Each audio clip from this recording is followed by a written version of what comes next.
Selamat datang kembali. Kali ini kita mau dalami satu inisiatif penting nih. Mungkin Anda juga udah dengar ya soal peluncuran kalender Hijriyah Global Tunggal atau KHGT oleh Muhammadiyah.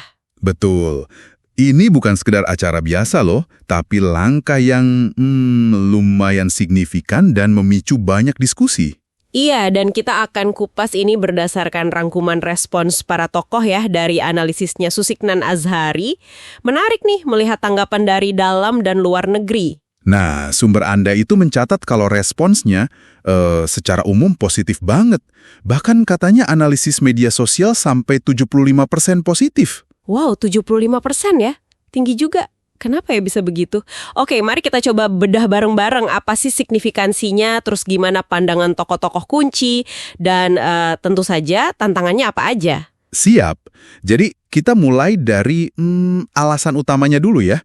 Inti KHGT ini kan menyatukan penanggalan umat Islam sedunia. Menyatukan, maksudnya biar gak beda-beda lagi gitu ya, awal puasanya lebarannya. Nah, itu dia. Tujuannya satu tanggal untuk satu hari yang sama dimanapun di dunia. Dan ini basisnya perhitungan astronomi atau hisab. Jadi lebih ke sains. Oh oke, jadi bukan lagi tergantung lihat hilal di masing-masing tempat gitu ya? Kurang lebih begitu arahnya. Di zaman globalisasi gini kan, kata Dr. Ahmad Jaballah dari Eropa, perbedaan geografis itu jadi kurang relevan lah buat penanggalan bareng. Sistem ganda, katanya, malah bikin bingung. Masuk akal sih. Terus selain praktis, ada makna lain? Ada banget. Aspek persatuan, ukhuwah Islamiyah, itu ditekankan sekali.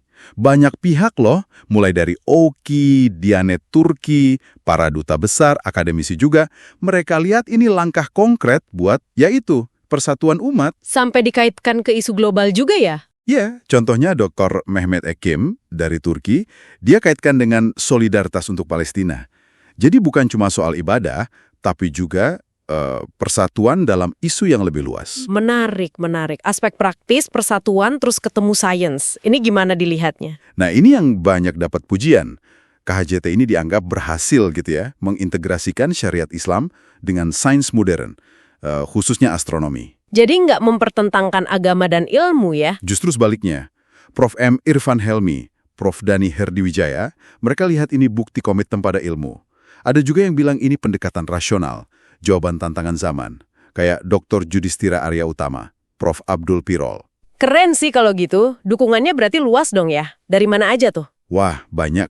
Tercatat ada dari OKI, Turki, Eropa, Amerika Utara lewat FCNE, Iran, Palestina, Sudan, Malaysia, Mesir, bahkan perwakilan kita di Arab Saudi juga apresiasi. Istilah-istilahnya juga kayaknya wah gitu ya? Iya, benar. Ada yang bilang langkah konkret berbasis sains dan iman. Terus kebutuhan peradaban, momentum strategis, bahkan ada yang sebut lompatan historis strategis. Lalu peran Muhammadiyah sendiri gimana dilihatnya? Kan mereka yang inisiatif nih. Nah, keberanian Muhammadiyah ini banyak dipuji. Dr. Zulfikar Ali Shah misalnya. Malah Prof. Abdul Majid bilang ini semacam pengorbanan. Pengorbanan? Gimana maksudnya? Ya, karena Muhammadiyah kan rela meninggalkan metode wujudul hilal yang udah lama mereka pakai itu loh, demi tujuan persatuan yang lebih besar. Oh, wujudul hilal itu yang penting secara astronomis udah di atas ufuk ya, walau nggak kelihatan. Iya, betul. Nah, langkah ini disamakan Dr. Zulkarnain kayak waktu KH Ahmad Dahlan dulu meluruskan arah kiblat. Jadi dianggap langkah pencerahan gitu. Oke. Tapi pasti nggak mulus-mulus aja kan ya? Ada tantangan dong? Jelas ada. Dan ini diakui juga kok. Tantangan utamanya ya resistensi dari kelompok yang masih berpegang teguh pada metode ru'yat. Ruqyat? Itu yang observasi langsung bulan sabit itu kan ya? Betul. Pengamatan visual hilal secara lokal di tiap wilayah. Ini kan praktik yang udah lama, udah mengakar. Interpretasinya beda. Tokoh kayak Prof. Masyasin, Syarif Ahmad Hakim, mereka mengakui ini tantangan besar. Jadi ada benturan antara pendekatan hisab global dengan ruqyat lokal ya. Terus gimana dong solusinya atau langkah ke depannya? Kuncinya sih menurut sumber ini ya, sosialisasi yang gencar dan dialog. Harus terus-menerus ngobrol, menjelaskan ke masyarakat luas, dan juga dialog sama ormas Islam lain. baik di sini maupun di luar negeri. Biar sama-sama paham dan bisa diterima bersama gitu ya. Iya, biar legitimasinya lebih luas. Perlu juga harmonisasi pandangan antar mazhab. Nah, Susiknan Azhari penulisnya malah usul ada langkah simbolis. Usul apa tuh? Misalnya, hari peluncurannya jadi hari KHGT tahunan. Terus ada penghargaan buat tokoh astronomi Islam. Biar kesannya ini tuh milik bersama umat Islam, bukan cuma Muhammadiyah aja. Merujuk ke konferensi Istanbul 2016 juga kan? Oke, jadi kalau dirangkum nih, KHGT ini langkah besar Muhammadiyah ya, gabungin sains, semangat persatuan global, disambut baik banyak pihak, solusi modern lah istilahnya. Betul sekali.